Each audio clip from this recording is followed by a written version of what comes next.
so we can't stop it, definitely. Magmus then escapes just about.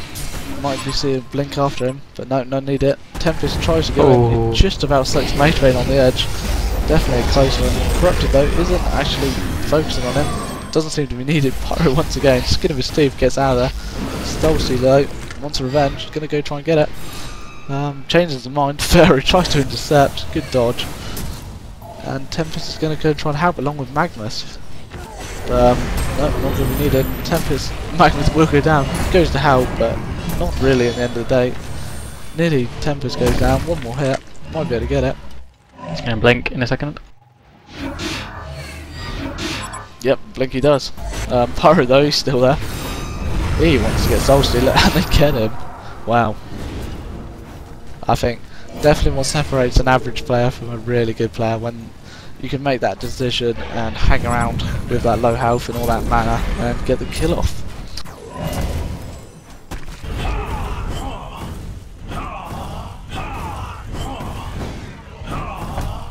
What does a player? Well, I say this. You know, you played in games. And what goes through your head then when you're at that moment when you've got low health and a bit of mana? When do you make that choice between getting back, getting more, or actually just sticking around to help your fellow teammates?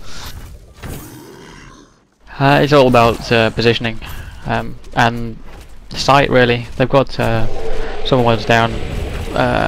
Well, they did have them on the ridge that's at the bottom creep camp, which gives them major sight if he can stick around in that area and have sight over everyone. And he's got all the disables, so like, you know, if he's got quick reactions, which I'm sure he does, he can pop one of those disables, be it a stun or a sheep on someone, and stop them from killing him, and then he can kill them. So disabled. Yep, so just go through the calculations in your head pretty damn quick, I guess. Yeah. We also see a puzzle box now on Pyro, level 3, as you expect. All this farm he's getting, all these kills he's managed to generate. Doing these nice cool items.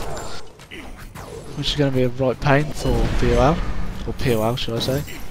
Corrupted is now going to access the Malphite, make him more tanky, deal out some of his damage. Magebane forces just flee and farm.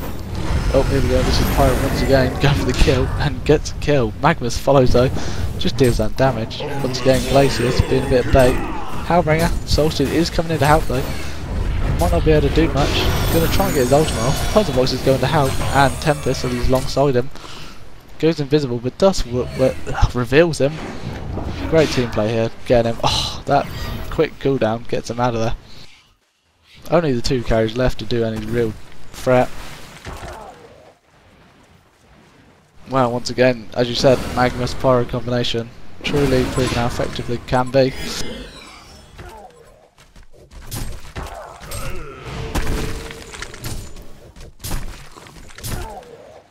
So I'm guessing we should see this tower go down in quick succession then. Anything PoL could do really differently, or did it all come down to those picks right at the beginning? I don't think there's too much to do with the picks. I think it was just really poor play from Glacius and perhaps Accursed. It was a bit, you know, muddled up what they were doing early game, which means that, you know, some of them lost some XP level wise. Glacius died a few times, has never really got back into it, recovered in any way, shape or form. He's 10 levels below the majority of the, you know, some of these players. And he's been initiated again, and it's going to go down with Pharoah ultimate. Hellbringer drops a Malphus and it gets purged straight away. Tempest has got a ultimate, he's played it. This is Soulstealer. He can't do anything with his shrunken head, so there's going to be a massive damage output. Finally sucks a couple in. And down here we go. No genocide just yet, but here it comes. There you go, GG's going out here then, by both teams. Yeah, good game to watch nonetheless, good game by both sides. Any last thoughts then, Kaution? It wasn't a stomp as much as I saw, but I think what I said earlier rang true. It's if they keep Magebane down, it doesn't matter how much he's going to farm, even if it does manage to farm some. If the rest of the enemy team is just walking all over the rest of your team and farming so well, even if you're a carry or the best carry in the game, you can't deal with the amount of levels that the enemy team has on you and the amount of enemy farm. They've all got board key and they've all got their max level ultimates and spells, and you've got a ruined axe. Chances are you're going to lose, especially when your support has no items and no levels. Yeah, isn't able to offer much in the way of support at the end of the day. To point out the obvious. But again, we're just going to see this wall tree finally go down, even though you can see it's already going out. Just want to say then, thank you for joining me then, Kaution. It's been a pleasure. Thank you. And yeah, keep watching, guys. Should have a good final then. Hopefully it won't be so much of a stomp with our bigs. Again, it's whoever emerges victorious out of the last game. So yeah, keep in tune and keep checking back on GameReplays.org regularly. Thanks a lot, guys.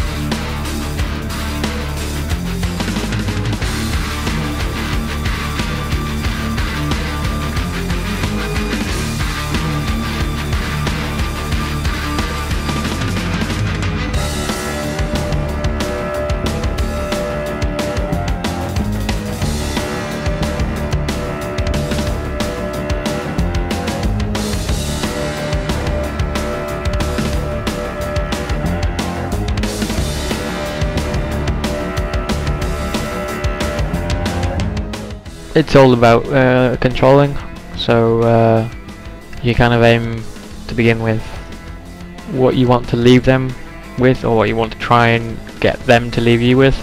So if you're first pick, you obviously have first ban, which means you can leave the enemy team to ban the things like Gerozar and such.